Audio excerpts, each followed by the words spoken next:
pode ir. Bom, eu queria abordar o assunto agora do seu curso de formação de professoras e de bailarinas. Eu ia perguntar qual deles. Somente dos dois. E aí, puxando o gancho de quando você veio pra cá, o curso que você deu no Caliba com Catarina. Pronto.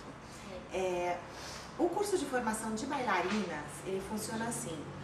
Ele não é um curso para quem nunca dançou. Mas ele é um curso onde eu vejo hoje em dia, por exemplo, algumas pessoas que dançam, mas não tem uma limpeza técnica, ou estudaram com professoras que só davam coreografia. Então, dançam, mas não sabem exatamente aonde elas estão, vamos dizer assim. Então, foi uma forma de pegar o método acadêmico, que são 5 anos, e vamos chamar de intensivão. Só que esse intensivão só pode acontecer se a pessoa já dança, porque não dá para dar intensivão para quem nunca dançou. Então, o curso de formação de bailarinas, ele na verdade é os 5 anos do método acadêmico em módulos práticos. Praticamente não tem aulas didáticas, a não ser, claro, a parte de folclore, que tem que ter didática junto, mas são basicamente, ele é um curso 95% prático e foca em limpeza técnica, postura, musicalidade, tudo que a gente precisa, né? 5 anos em 2. O curso de formação de professoras, ele já tem uma outra filosofia. Ele nasceu muito antes, inclusive, do curso de bailarinas. Eu não tinha o curso de formação de bailarinas, ele é mais recente, o de professoras é mais antigo. Vem da época que eu tinha escola ainda, e eu achava que dentro de uma escola de dança, as alunas tinham que ter a liberdade de circular de uma sala para outra, falando a mesma língua. Isso já vem lá atrás, né? Então, assim, por exemplo, balé. Você vai fazer uma aula do 5º ano. É aula de 5º ano. Tem uma variaçãozinha aqui, uma variaçãozinha ali, tem a personalidade da professora, tem o toque pessoal de quem está ensinando, mas é aula de 5º ano, nível técnico de 5º ano. Qual é o nível técnico da dança do ventre? O que você ensina primeiro? Só que, como eu venho dessa mentalidade do balé clássico, eu entendo que para que você possa fazer um salto bem feito, você precisa de um plié bem feito, que te dá impulso para que você suba, você precisa de postura, você precisa de um monte de coisa funcionando para que aquele passo aconteça. E é uma escada, né? É uma escada de dificuldade. Então você não pode fazer aquele passo do 5º ano sem ter feito o 1º, 2º, 3º e 4º, porque ele vai te preparar para chegar lá. Então eu sempre tive essa mentalidade. Então, o que aconteceu? Eu comecei dentro da minha escola a organizar a bagunça. Olha, então, 1º ano é assim, 2º ano é assim, meio do ano é assim, se a minha aluna sai da minha aula, vai para a tua, depois vai para outra. Porque a professora pode mudar. Você pode não se identificar com a minha aula, mas gostar, adorar a sua. E daqui a pouco você cansou da tua aula, quero trocar de professora. E, né? O ser humano é assim, né? Principalmente a mulher, vira de acordo com a lua, né? Então, eu falei, peraí, então vamos organizar essa bagunça. E aí eu comecei, então, dentro da minha escola, a formar as minhas professoras, para que elas pudessem, junto comigo, trabalhar de uma forma única. Aí esse curso não era formatado ainda, era uma coisa que acontecia em reuniões semanais dentro da escola, só que eu tive a esperteza de toda reunião semanal eu registrar quais eram as dificuldades que elas tinham, o que eu precisava passar para elas, onde elas estavam com dificuldade de ensinar. Olha, minha aluna está com o joelho torto, não consegue fazer twist, o que eu faço que eu não consigo corrigi-la? Olha, a minha aluna ela é ótima em shimmy, mas a mulher não consegue fazer um giro. Então eu comecei a orientar, bom, olha, se o joelho está torto, eu comecei a orientar as minhas professoras através do meu estudo de biomecânica, né, nessa bagagem que eu tive de anos, e eu comecei a descobrir que isso era dúvida e problema de muita gente. E aí outras pessoas de outras escolas começaram a me procurar, Suel, eu já sou bailarina, eu danço, me chamaram para dar aula, mas o que eu ensino? E aí o curso nasceu. Ele nasceu, na verdade, da necessidade das profissionais lecionarem com qualidade. Aí a coisa foi crescendo, foi crescendo, foi crescendo. E Catarina me chamou pra vir pra Aracaju. Pra dar, Catarina. Tudo bem, pegou ela toda sem maquiagem, suada, dia, não vai cortar não, vai deixar assim. E aí, do formato do curso de Sergipe, que foi 2007, pra hoje, o curso já mudou muito. Tanto que a carga horária dele inicial era 49 horas aulas e hoje a carga horária mínima são 79 horas aulas. E é didático. Eu diria que este sim é 95% didático e 5% prático. É sentar o bumbum e estudar. Biomecânica do movimento, ritmo, os folclores, mas com cunho cultural, é formar a profissional para que ela tenha base e sustentação para poder lecionar. E mais que isso, para poder olhar para a aluna, para o corpo da aluna e falar, peraí, então se esse movimento, porque é mais ou menos assim que funciona, né? Que eu descobri que como dá para ser uma boa professora. Bom, eu estou olhando para ela, eu não sei o que ela está fazendo de errado, por que ela não consegue? Então eu pego a biomecânica do movimento e aplico. Bom, então se o movimento acontece dessa forma, vamos ver o que ela está fazendo. Pá, pá, pá, pá, pá. Ah, não fez isso. Pronto, amiga, você não está fazendo isso. Então foi uma forma de começar a limpar e conseguir enxergar para proporcionar uma boa aula, uma aula de qualidade e ensinando os passos de acordo com a escada. Primeiro você aprende isso, para que quando você consiga fazer isso, você possa fazer isso, depois isso, depois isso. O que adianta você dar shime mona saída para uma pessoa que não sabe fazer shime? O que adianta você botar wings na mão de uma pessoa que não sabe fazer giro? O que adianta você botar um véu de seda na mão de uma pessoa que ainda está com os bracinhos curtinhos? Né? Então o que eu tentei fazer foi organizar isso para preparar professoras, independente delas terem estudado comigo ou não. Do estilo delas terem a ver comigo ou não. E isso é uma confusão que muita gente faz. Porque muita gente me vê dançando no palco, ainda mais essas coisas modernas que eu gosto de fazer e tal. Aí um dia eu cheguei ao absurdo de escutar uma pessoa falar assim, ah não, eu não gosto do método de Surreal porque é tudo muito moderno. Aí eu falei para a pessoa assim, olha, vá ler sobre meu método, porque no primeiro ano do meu método a gente não sobe nem na meia ponta. É técnica egípcia, pé no chão, quadril, quadril, quadril, quadril, quadril, quadril, quadril, quadril. E o primeiro ano, ele, por exemplo, é focado inteirinho na dança tradicional, na dança antiga. Então não existe dentro do primeiro ano do método nada que não caiba dentro da dança tradicional. No segundo ano, a gente começa a subir na ponta do pé, desenvolver leveza. Porque como que a criatura vai mexer o quadril se ela não consegue nem botar o pé no chão para ter força? Então, assim, entender o que é chão, o que é, né, de onde eu busco o movimento. Então, a proposta do curso é essa, é fornecer base pedagógica e didática para que a bailarina possa ser uma professora. Ser uma boa bailarina não quer dizer ser uma boa professora, e ser uma boa professora não quer dizer ser uma boa bailarina. Uma coisa é uma coisa, outra coisa é outra coisa, né? Isso aí. Bom, agora vamos falar sobre o glossário. Glossário, meu filho, glossário. O filho querido, como foi que surgiu? Então, veio, quem te ajudou? Esse glossário, ele foi assim, foram muitos anos de pesquisa. Ele começou junto com o meu método, porque dentro da minha metodologia, eu já utilizava uma nomenclatura específica. Eu nunca gostei dessa coisa de soldadinho de chumbo, folhinha, barquinho, pêndulo. Como que a gente pode deixar a dança séria desse jeito?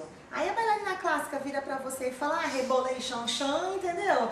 E você fica brava. Mas, pô, uma dança que você não sabe nem como é que o nome do passo é. Que seriedade tem esse trabalho? Então, quando eu comecei a formatar o método, eu comecei a também pensar na nomenclatura. Mas eu não queria inventar nada. Eu queria que fosse, porque plié é plié, relevé é relevé, batman é batman. No jazz, no clássico, no moderno, na dança de salão, no hip hop. Por que na dança do ventre não é? Né?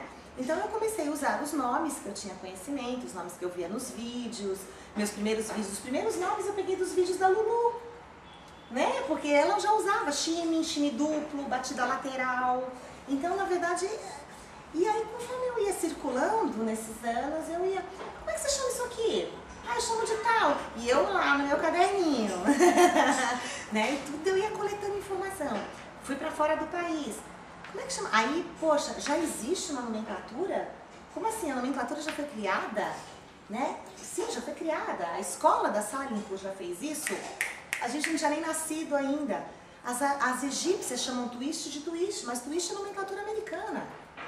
As egípcias chamam shime de shime, mas o shime vem da palavra shimmering, que é americana. Então, a nomenclatura, quem criou foram as americanas. Foi a escola da Salimpo, a mãe da Suhara Salimpo. É onde tudo começou.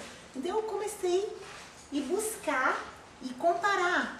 Ah, isso é só uma tradução. Não, isso é um nome que não tem nada a ver com esse. Mas então, qual é o mais usual? Quem usa mais? E essas informações todas levaram ao glossário. Tanto que tem passos do meu próprio método que no glossário está com nome diferente. Porque eu não prestigiei o meu método. Eu prestigiei aquilo que é bom para todo mundo. Então, assim, por que falar soldadinho de chumbo? Gente, Suherzaki, pelo amor de Deus! A gente vê Suherzaki fazendo aquilo. Porque é uma forma, quando você fala para a tua aluna, hoje nós vamos aprender shime Suherzaki. Opa, quem é Suherzaki? Ela já tem uma fonte de estudo. Shime soldadinho de chumbo? Ela vai ver o quê? Quebra-nozes, Pinóquio, desenho animado? Vai assistir o quê para ver isso? Né? Então, assim, a ideia era dar referência. Shime Mona Said. Vai estudar quem é Mona Said. Aquele twist que só Tahia Carioca faz daquele jeito. Né? Então, quais são esses nomes? E eu comecei a coletar. Só que dentro da minha cabeça chegou um momento que eu falei assim, mas peraí, o que adianta eu ter tudo isso se ninguém usar? Eu vou morrer na praia, né? E eu sei que se eu colocasse isso de forma comercial, tudo bem, eu podia até ganhar um trocado, ganhar um dinheirinho, que bailarina nenhuma vai ficar rica, gente, é mentira, né? Então assim, eu sei que eu podia ganhar algum dinheiro com eles, mas não era isso que eu queria. Eu queria unir meu setor. Eu queria, sabe, pegar você pelo telefone e falar, não, amor, nessa coreografia, ó, faça assim, shime, depois shime duplo, batida lateral, pivô, passo do cavalo, 3 passinhos pas de bourrée, shime de abdômen, e você fala, ah, entendi, pronto, beleza, peguei a coreografia. Isso é se comunicar. E não, ah, mas como é que eu te mostro? Eu vou gravar um vídeo e te mando. Né?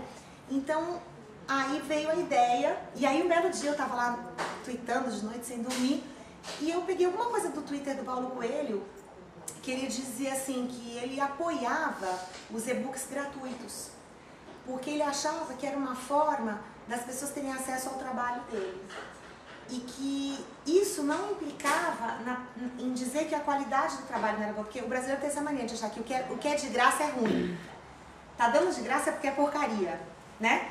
Então, o Paulo Coelho, na verdade, mudou essa minha mentalidade de que eu poderia lançar esse trabalho e que ele poderia ser visto com qualidade e que, independente dele ser gratuito, a pessoa, num futuro, quem sabe, um dia na vida da minha, né? Eu poderia publicar este livro. E aí foi tudo assim, tântrico. Eu decidi então que eu ia doar esse livro. Aí eu trabalhei um desapego e falei, não, é meu trabalho, é minha pesquisa, foram anos, foi muito investimento, foi muita coisa, mas se eu não trabalhar o desapego, de nada vai ter valido isso.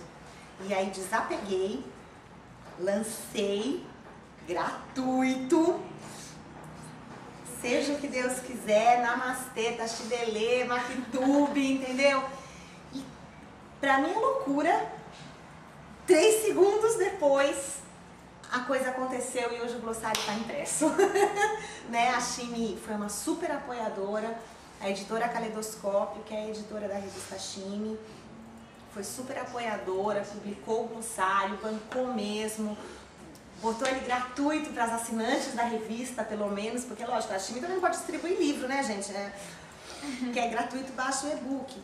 Mas a gente também estipulou que seria um livro de custo acessível. eu não permiti em hipótese alguma que o preço do livro fosse maior que R$15. Se em algum lugar o livro for mais caro que R$15, denuncie. Denuncie, porque não pode ser.